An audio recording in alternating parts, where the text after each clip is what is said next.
Амандық пен тыныштық болсын, қымбатты досым. Құдай сені ерекше сүйеді. Бүгін мен Забурдың жыры 26-шы тарау 8-ші аятты оқығым келеді. Сен алдыма келіп сыйыныңдар дедің. Саған шын жүректен жауап беремін. Уайым, сыйынып алдына келемін. Аумин. Мына жерде Дәуітке Құдай айтады: сен менің алдыма кел, маған сыйын дейді. Мен саған жауап беремін. Шын ниетпен дұға етсен дейді. Өте маңызды. Біздер Құдайда жүрген уақытта, қымбатты бауырым, шын ниетімізбен Құдайдан не тілесек, Құдай соны береді. Ниетіміз түзу болу керек сыйынған уақытта. Ой санамыз, мінәжатымыз, құлшылығымыз Құдайға ұнамды болу үшін біздер шынайы Құдайдың алдында пак таза болып жүруіміз керек. Кейбір кезде маған адамдар айтады: пак таза болып жүру мүмкін емес дейді. Я, біз осы әлемде өмір сүреміз, бірақ та бір ғана зат бар. Бізді пак таза қылатын ол біздің істеріміз емес, біздің сеніміміз Иса Масихтың айқыш-ағашта төгілген қанына. Білесіздер ме? Қанда күш бар, қанда қасиет бар, қанда құрбандық бар. Иса құрбандық етті өзінің қанын. Енді сол құрбандықты, сол киелі қанды біз өмірімізге қабылдауымыз керек. Сол кезде біз барлық кінәлардан тазартыламыз.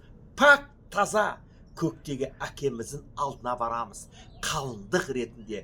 Және дұға етердің алдында шын ниетімізді, ой санамызды толықтай оған бағыштауымыз керек. Өз бөлмемізге кіріп, алдымен өзіміз үшін дұға етіп, біреулерге ренжісек, біреулерді ренжітсек, ең бірінші кешірім сұрап, содан кейін барып құлшылық етуге. Дәуітке Құдай келді. Білесіңдер ме неге? Дәуіт көп қателіктер жасады, және сонымен қатар көптеген жақсылықтар да істеді. Бірақ та Құдай Дәуітті кешірді. Білесіңдер ме неге? Дәуіт құлшылық етуді Құдайға білді.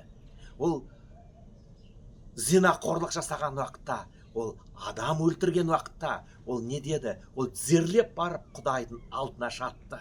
Бір апта ораза тұтып дұға етті. Құдай оның жүрегін көріп, оны тірі қалдырды. Және онысымен қоймай, ол Дәуітке не деп айтты? Сен менің жүрегімнің қалаусың деді.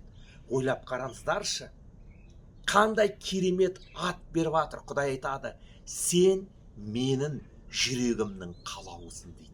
Мен білемін, Құдай әке Иса Масих әрбір адамға солай айтқысы келеді: сен менің жүрегімнің қалаусың деп. Тек қана бізге бір ғана зат керек.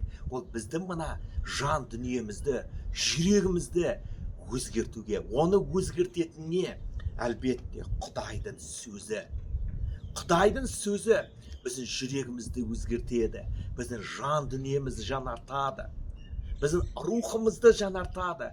Білесіз бе, мен әрқашан айтамын сенушілерге: егерде сен үйде ит асырасаңыздар, итін әдемі, күшті, алғыр болу үшін не істеу керек? Оны тамақтандыру керек. Адам сен мен мықты болу үшін не керек? Бізді де рухани тамақтандыру керек. Рухани тамақ дейтін ол Құдайдың киелі кітабы, Құдайдың сөзі.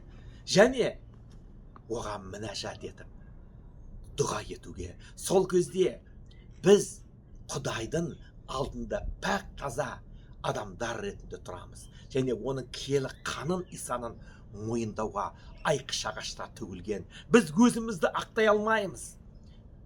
Қанша тырыссақ та пак таза жүре алмаймыз. Бірақ та бізді ақтап алатын ол құрбандық. Иса Масихтың айқыш-ағашта төгілген құрбандығы арқылы біз жаңа адамдарымыз. Құдай сені жарылқасын. Иса Масихтың атымен. Аумин.